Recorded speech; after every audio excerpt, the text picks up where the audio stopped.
What if the end of the world came and if you weren't prepared? What if all the prophecies and all the things that have been written came true and snuck you by surprise? Or what if is now? This is a wake-up call. This is the time to think about what would really happen, because what if is happening to me and my family right now. This is episode 4, and my family and I are stuck in an island, Puerto Rico, without being able to come out of the island because everything is down: communication, transportation, you name it. We're stuck prisoners on this island without a means of escape. And what's worse is water is down, electric is down, communications are down, cell phone towers are down, everything is down, everything is down. And even gas is gone. Today is the day of reckoning. Aftermath, day 3. What happened in Aftermath, day 3? Well, let me tell you. Today, the episode is called Hope. Or really false hope, isn't it? Because I woke up and I was thinking that I was going to get that tarp on the roof that I was not able to get yesterday. Put the tarp up right and be able to stop all the water from coming in, constantly leaking in my house, because the hurricane just ripped all the tiles out of my house. So spent all day. The neighbor came over and actually helped me put the tarp up. So we did a semi job of putting up the tarp.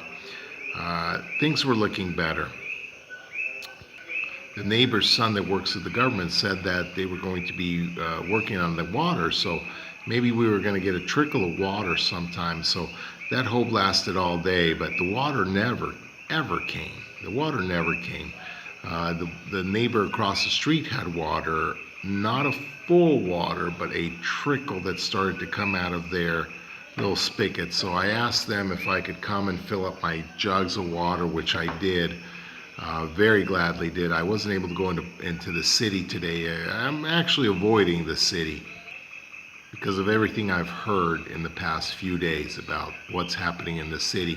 You see, the city isn't like the country over here. The country is a little bit more, a little bit more secluded, a little safer. The people aren't as wild. The people in the city are wild. And that's what's happening. They've started to loot, they've started to break into things, and they've started a curfew. And that's ominous. Over here in town, at least we haven't had a curfew up till now, which was a good thing.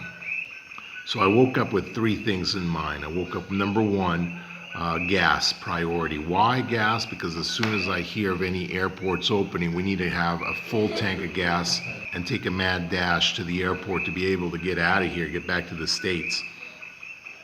Number 2, water. We need to get as many jugs full of water. And number 3, of course, food. So I woke up with high hopes, thinking that I was going to get at least some of those out of my list. I went to town hoping to get some gas. Took a ride to town, thinking that, I'm not going to spend my gasoline going to town. Everybody else is not realizing it's only day 3 after the actual aftermath of the event. But people here are still in La La Land. They don't understand that once the gas is gone, the gas is gone. So I took a ride off somebody else's car, and friendly people, they took me into town to be able to try to get some gas. But there's no gas anywhere. The gas stations were fully closed. So I made a second dash to see if I could get some supplies, and all I found was a bag of rice. They had changed the locally owned grocery store, one of them that was still open. There's several businesses open. They were able to sell us 1 bag of rice. That was the maximum that you could buy. So after a long, hard day of going to town, sludging through the sludge, and coming back, getting the tarp on the roof, And then when I realized something, I realized that the side of the mountain there actually had people's um, sewer sludge tanks in it. So when the mountain gave way, actually some of the wastewater also spilled from the mountain. So today, across the street, my neighbor was shoveling all this dirt off his home, and my son rushed over there to help him as a good Samaritan that he is. But then I smelled that, and it was a foul stench coming out of there. And what do you think that happens on end of the world scenario? First you got the no utilities, etc., etc. Then you have disease. And where do you think disease comes from? I've been able to wash my clothes for 4 days now, and before then I didn't do a full load of laundry, so I've got laundry stacked up, I've got dishes stacked up, there's absolutely no water. So if you think about it, if you don't have hygiene, you're going to get sick. Somebody's going to get sick, and with a mountain that's come down and with foul black water in it, it's anything could come out of that thing.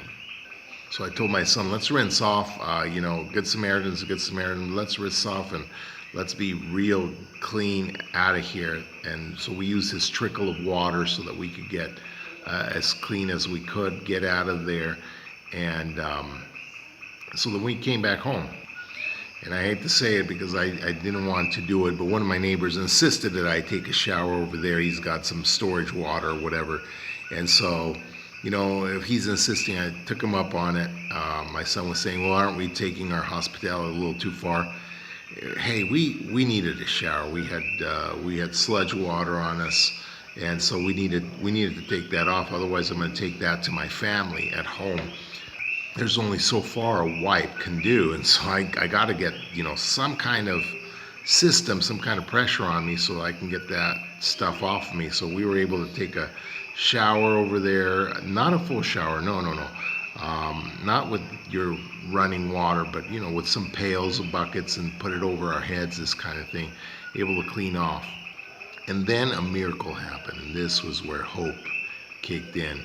You see a big, huge one of those tanker trailer trucks full of gas came down the road and started honking, because all the gas stations are closed, you know what I mean? So started honking, and so that gave everybody hope. A big line of cars was following this tanker over all the way to the gas station, everybody cheering, yeah, gasoline. And so one of the ports must be open. So we went over there with hope in our eyes. And now the line for the gas was, I counted 65, 70 cars in one direction. The other direction was the same. It took us from the early afternoon to the late night to be able to get that gas. And when I got to the front, the system was horrible. It was some guy, and he had all these bills in his hand, and he looked at me, and I told him in my Spanish, and he didn't understand my accent, but whatever, that I needed to fill up. There was no fill up. It was there was cops everywhere, and they were sending you one at a time. $10. That's about 4 gallons of gas or whatever. That's nothing. I wasted that just waiting in that line, that friggin' line, you know what I'm saying? So by the time I get up there, I have a little bit over a quarter tank, and that $5 just got me a little bit over the halfway mark. And so I started out with more gas than I needed, than I had at the beginning of the day, not more than I need. I need a full tank.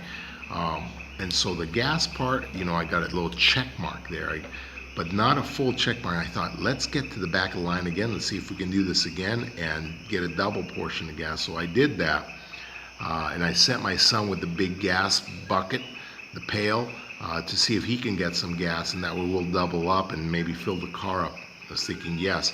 By then it was like 7 o'clock at night, whatnot, and I was in that line again. It was actually dying down. There was only 20 cars left. And I thought to myself, hooray, bingo, we're going to make this. And once again, we're like the 4th car back, 5th car back, and I see all these sirens, these lights. No more gas. And well, what happened? The gas ran out? No, the gas didn't run out. You see, they've just called in. The governor is called in, and now it's statewide. Curfew is statewide. There's something they're not telling us. You see, there's something they're not telling us. And that tanker, that's just a breeze in the wind. That tanker is just to mull us over so we can start thinking and having a good time, and hey, everything's okay when it's not. They promised water today. I talked to the municipal guys. There's no water. There's no light to be seen forever. Everything is crushed. And what do you do when there starts to be an outbreak? What do you do? People in the streets today were a little bit excited.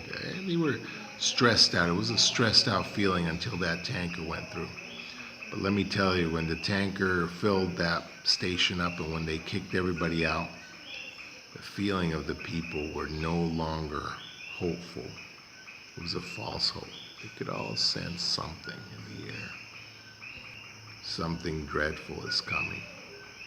As far as me, I've refilled a few buckets of water with that water across the street, but see, the thing is that all that sludge must have got on my bottles, and I put some Clorox in there.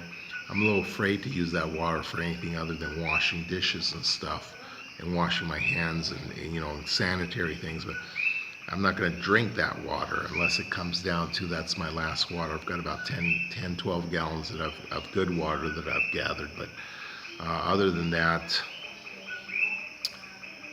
people's hope is starting to dash. The gas station,